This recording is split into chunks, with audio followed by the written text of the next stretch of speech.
সৌন্দর্য নিয়ে কখনো গর্ব করবেন না, কারণ ওটা আপনার সৃষ্টি নয়। গর্ব করবেন আপনার চরিত্র নিয়ে, কারণ ওটা আপনার সৃষ্টি। একটি সুন্দর মুখের কুৎসিত কথার চেয়ে একটি কুৎসিত মুখের সুন্দর কথা অধিকতর শ্রেয়। অনুকরণ নয়, অনুসরণ নয়, নিজেকে জানুন, নিজেকে খুঁজুন, নিজের পথে চলুন।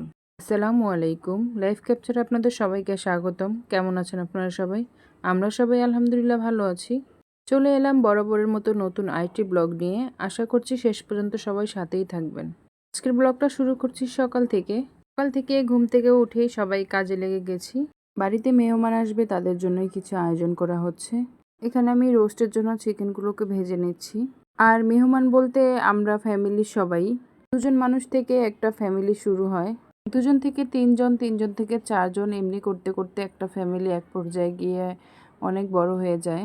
আমাদের ফ্যামিলিটাও এখন মোটামুটি অনেক বড়। আমার শ্বশুর শাশুড়ি, তার 5 জন ছেলে মেয়ে, 5 জন ছেলে মেয়ের হাজব্যান্ড ওয়াইফ এবং বাচ্চারা মিলে আমরা 22 জন ফ্যামিলি মেম্বার। সবাই একসাথে হলে ছোটোখাটো একটা বিয়ের আয়োজন হয়ে যায়। যেহেতু গ্রামে আছি তাই সবাই একসাথে হয়েছি আর খুব আনন্দের সাথে সময়গুলো কাটেছি। এগুলো হচ্ছে সরপুঁটি মাছ, আমি ভেজে নিয়েছি। সাদা ভাত আর চিংড়ি দিয়ে একটা সবজি করে নিয়েছি, আর ছিল রোস্ট আর মুরগির গিলা কলিজা দিয়ে মুগ ডাল দিয়ে রান্না করেছিলাম। আর এই যে পোলাও রান্না করে নিয়েছি, আর রান্না করেছি গরুর গোশ। আর গরুর গোশে আমি অল্প পরিমাণ আলু দিয়েছি শুধু বাচ্চাদের জন্য।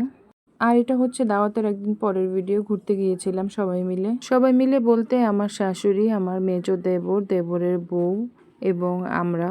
ওই যে বলেছিলাম 2 জন থেকে 3 জন, 3 জন থেকে 4 জন, এভাবে একটা ফ্যামিলি বড় হয়। কিন্তু শেষে আবার দেখা যায় সেই 2 জনই আবার একসাথে থাকে। গতকালকেও পুরো ঘরটা ভরপুর ছিল, আজকে ঘরটা ফাঁকা, শুধু আমরাই রয়েছি। 2-4 দিন পরে দেখা যাবে আমরাও চলে যাব। আমার শ্বশুর শাশুড়ি তারা একাই থাকবে। এটাই দুনিয়ার রীতিনীতি, শুরু থেকে এভাবেই চলে আসছে। আর এই জায়গাটুকু আমার শ্বশুরবাড়ি থেকে এখানে আসতে 5 মিনিট সময় লাগে। ভবিষ্যতে আল্লাহ বাঁচিয়ে রাখলে এখানেই থাকার চিন্তাভাবনা আছে। এবার এসে জানাতে বাবা এখানে অনেক কাজ করেছে, ওই নীল কালারের নেট দিয়ে পুরো জায়গাটা বাউন্ডারি দিয়ে দিয়েছে। জানি না আল্লাহ তাআলা কবে একটি বাড়ি করার তৌফিক দান করবেন এবং ঢাকার জঞ্জাল ছেড়ে আমি গ্রামে যেতে পারবো। গ্রামের পরিবেশ আমার কাছে খুবই ভালো লাগে, গ্রামে আসলে আর ঢাকা ফিরে যেতে ইচ্ছে করে না। আর এটা হচ্ছে ভোলা খেয়াঘাটের পাশেই।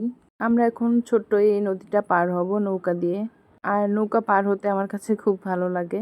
আর এই যে জান্নাতুর বাবার কোলে উঠে নৌকাতে উঠছে। একে একে আমরা সবাই মিলে নৌকাতে উঠে গেছি। আর ওই ছোট্ট মেয়েটি হচ্ছে আমার দেবরের মেয়ে, ওর একটি ছেলে একটি মেয়ে। মেয়েটি আমার জান্নাতের 1 বছরের ছোট, আর ছেলেটির বয়স হচ্ছে 1.5 বছর। আর আজকে আমরা যাচ্ছি ভোলা বেবিল্যান্ড শিশু পার্কে। এই খেয়াটা পার হওয়ার পরেই পার্কটা পড়ে।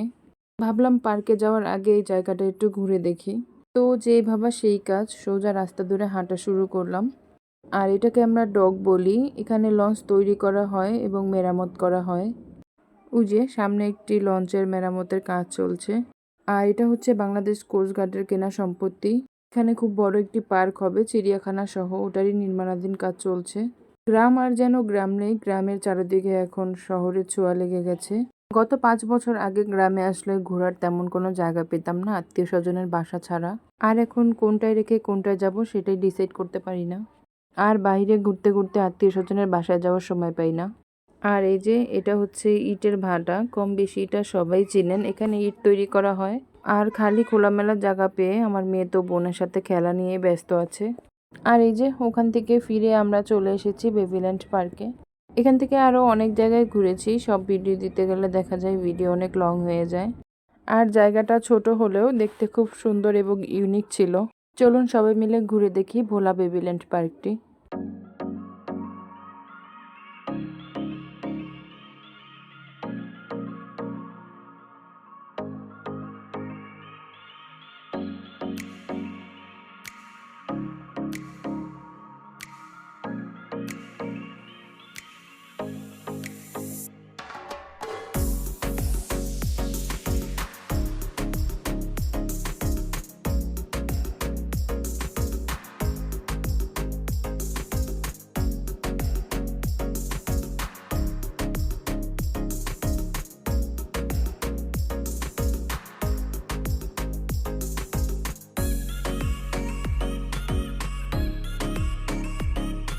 এখানে এসে আমরা সবাই দোলনাতে উঠেছিলাম। আর দোলনাতে উঠে আমি যেন আমার সেই ছোটবেলাতে হারিয়ে গিয়েছিলাম। ছোটবেলায় আমি যেখানে ঘুরতে যেতাম ওখানে দোলনা দেখলে আমার উঠতেই হতো। দোলনায় উঠা ছোটবেলা থেকে আমার খুব শখের। আর সেদিন অনেক বছর পর দোলনাতে উঠেছিলাম আর সাথে আমার শাশুড়িকে উঠিয়েছিলাম। খুবই আনন্দের সাথে সময়গুলো কেটেছে আমাদের সেদিন। আর এই যে আমার মেয়েকে দেখলেই তো বোঝা যাচ্ছে যে সে কতটা খুশি। আপনারা যারা এতক্ষণ যাবৎ কষ্ট করে ধৈর্য ধরে আমার ভিডিওটি দেখছেন, আমার আজকের ভিডিওটি যদি আপনাদের কাছে একটু হলেও ভালো লেগে থাকে তবে আমার ভিডিওটিতে একটি লাইক দিয়ে আমার চ্যানেলটি সাবস্ক্রাইব করে রাখার অনুরোধ জানাচ্ছি এবং আমার আজকের ব্লগটির ভালো এবং মন্দ দিকগুলো আমাকে কমেন্টস করে জানাতে পারেন। এখান থেকে বেরিয়ে আমরা খেয়াঘাট থেকে ভোলার বিখ্যাত মিষ্টি এবং পরোটা খেয়ে বাসায় চলে এসেছি।